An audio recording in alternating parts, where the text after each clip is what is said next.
আসসালামু আলাইকুম। আসর নামাজের পর সুজন কল দিয়া কইতাছে তাড়াতাড়ি আয়, আমারে চাল্লুয়ে অ্যাটাক করছে। ওই দিন যে আমরা গিয়া দই মাটা খাইছি, আমরা চাল্লু তারারে কেন নিছি না, এই কারণে চাল্লু ধরছে। পরে সব পোলাপানের কাছে গেলাম, ওরাও একই কথা কইতাছে, আমরা সবারে আজকে নিয়ে যাইতে হইব মাডা খাওয়াইতে। তো কইলাম আচ্ছা সমস্যা নাই, সবাই রাতে মাডা খাইতে যাবো।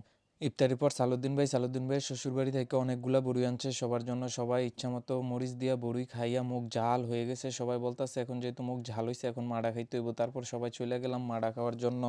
ওইখানে গিয়ে সালুদ্দিন ভাইয়ের দায়িত্ব দেওয়া, 2 লিটার মাডা নিলাম। সালুদ্দিন ভাইকে দায়িত্ব দেওয়া হয়েছে সবাইকে একুরেট ভাগে ভাগ কইরা দিব মাডাগুলা। তো সালুদ্দিন ভাই 7টা গ্লাস নিয়ে সবাইকে একুরেটভাবে ভাগ কইরা দিতাছে। এদিকে সবাই বইসা রইছে, সালুদ্দিন ভাইয়ের ভাগ করা দেখতাছে। খাবি? কালকে না খাইলি?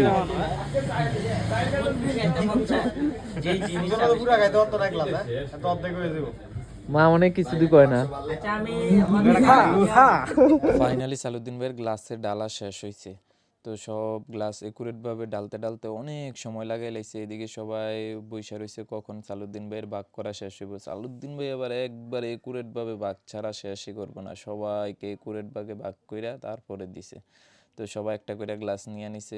তারপরেও শুভু বলতাছে শুভুর গ্লাসে নাকি কম পড়ছে। তো সালুদ্দিন ভাই বলতাছে নে তোর গ্লাসে আরেকটু ঢাইলা দেয়, সমস্যা নাই, তোর গ্লাসে যেহেতু কম পড়ছে।